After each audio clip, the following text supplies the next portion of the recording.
Hello friends, आज की इस वीडियो से मैं आपके लिए पॉलिटी की एक नई सीरीज़ शुरू करने जा रहा हूं, जिसके टॉपिक्स मैंने नीचे लिख रखे हैं, जैसे कि महान्यायवादी, लोकसभा, राज्यसभा, राष्ट्रपति, प्रधानमंत्री, उच्च न्यायालय और संसद।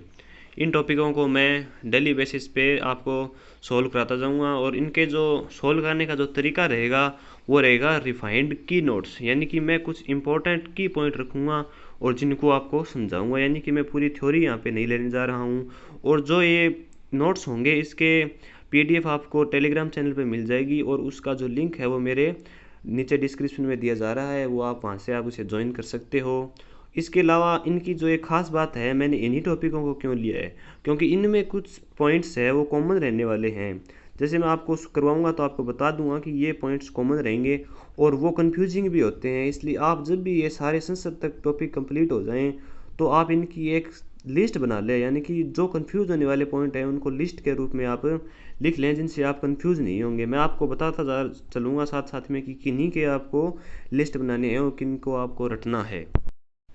हाँ, तो आज हम महान्यायवादी यानी कि अटॉर्नी जनरल से हमारा टॉपिक शुरू करने जा रहे हैं। जो मैंने ये जो लाइन लगा रखी है, जो आप देख पा रहे होंगे, ये मैंने इसलिए लगा रखी है क्योंकि ये जो शुरू के जो टॉपिक्स हैं, जैसे कि प्रावधान हो गया, उल्लेख, इसकी जो देन है, नियुक्ति, शपथ, त्यागपत्र, कार्यकाल, ये टॉपिक्स इन सभी जो मैंने आपको एक पहले लिस्ट दी थी उन सभी में ये सेम रहने वाले हैं, यानी कि इस तरफ का जो डिपार्टमेंट है ये सेम रहेगा। और जो ये आर्टिकल्स हो गए, भाग हो गए, इनकी नियुक्ति कौन करता है, ये है वो अलग रहेंगे, इसलिए इनमें कंफ्यूज होने के चांस सबसे ज़्यादा होते हैं।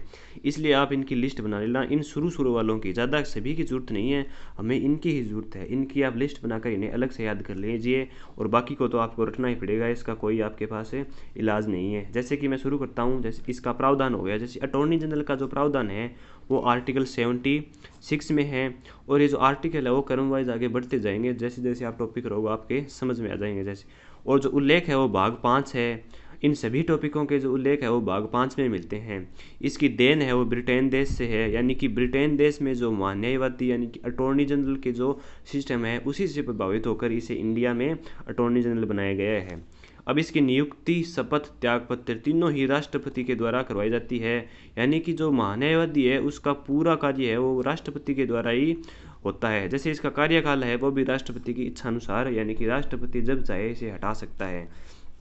इसके लिए एक अच्छी लाइन है कि महान्यायवादी राष्ट्रपति के प्रसाद पर्यंत तक पद पर बना रहता है, यानी कि जब राष्ट्रपति चाहता है तब इसे हटा देता है और जब वह चाहता है तब इसे पद पर वापस ले आता है, यानी कि राष्ट्रपति की इच्छा के अनुसार ही वह रहेगा और हटेगा।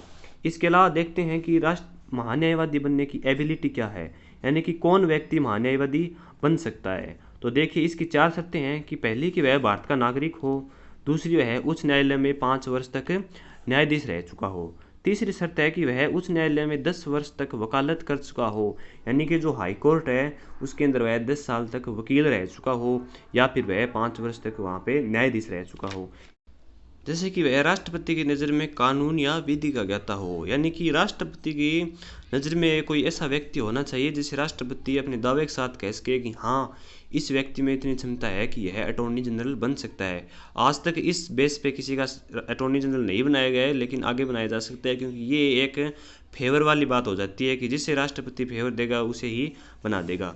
अब जैसे आगे के नए जो की पॉइंट्स है वो ये रहेंगे कि अटॉर्नी जनरल, एजी शॉर्ट में अटॉर्नी जनरल को कहा जाता है, कि अटॉर्नी जनरल भारत सरकार का प्रथम विधि अधिकारी यानी कि लॉ ऑफिसर होता है। लॉ ऑफिसर का मतलब वह व्यक्ति जो कानून की यानी कि लॉ के बारे में सलाह दे। ये बात नीचे लिखी भी हुई है कि यह इंडियन गवर्नमेंट को कानूनी विषयों में परामर्श भी देता है, यानी कि जो अटॉर्नी जनरल है वो एक लॉ ऑफिसर होता है और वह कानूनी विषयों पर इंडियन गवर्नमेंट को सलाह देता है कि कौन से कानूनों को बनाने चाहिए और कौन से कानूनों को हटाने चाहिए। अब आगे ये लाइन बहुत ही इंपॉर्टेंट है कि अटॉर्नी जनरल संसद में भाग ले सकता है, यानी कि वह संसद में उसकी एक फिक्स सीट होती है, वहाँ पर वह बैठ सकता है, उसमें भाग ले सकता है और संसद में बोल भी सकता है। किसी भी विधेयक पर, किसी भी मुद्दे पर वह बोल सकता है, परंतु वोटिंग नहीं कर सकता। ठीक है, यह संसद का सदस्य नहीं होता है, इसीलिए वोटिंग नहीं कर सकता। कि देखिए जैसे कोई विधेयक आया है उस पर वो पक्ष में या फिर विपक्ष में उसके वोट मांग रहे हैं, तो उसमें अटॉर्नी जनरल अपना वोट नहीं दे सकता। वह उस पर उसके फेवर में या विपक्ष में उसके बारे में बोल सकता है, लेकिन वोट नहीं दे सकता। अब क्या कोई फिक्स क्वेश्चन है, जैसे कि प्रथम अटॉर्नी जनरल कौन था? वो था MC सीतलवाड़। वर्तमान में अटॉर्नी जनरल है कटकोट कोट्टयम वेणुगोपाल, जिसे आप शॉर्ट में के वेणुगोपाल के रूप में भी आप याद कर सकते हैं। कटकोट कोट्टयम आपको याद रखने की कोई जरूरत नहीं है, वेणुगोपाल इंपॉर्टेंट है। अब जैसे कि अटॉर्नी जनरल की सहायता के लिए एक सॉलिसिटर जनरल होता है, सॉलिसिटर जनरल को भी एक नियुक्ति की जाती है, वो अटॉर्नी जनरल की सहायता के लिए होता है। क्योंकि अटॉर्नी जनरल एक होता है, उसकी सहायता के लिए किसी को आवश्यकता पड़ती है, इसलिए उसकी सहायता के लिए सॉलिसिटर जनरल को बना दिया गया था। और जो सॉलिसिटर जनरल है वर्तमान में वो है तुषार मेहता। और इसी के साथ हमारा जो अटॉर्नी जनरल का जो टॉपिक है वो कंप्लीट हो गया है। अब आगे की वीडियो में मैं आपको उस लिस्ट के हिसाब से आगे के नए है वो टॉपिक करवाता जाऊंगा, और आप उन्हें साथ साथ याद करते जाएं। और इनके नोट्स के लिए आप हमारे PDF के लिए उस टेलीग्राम चैनल को ज्वाइन कर सकते हैं, जिसका लिंक आपको डिस्क्रिप्शन में मिल जाएगा।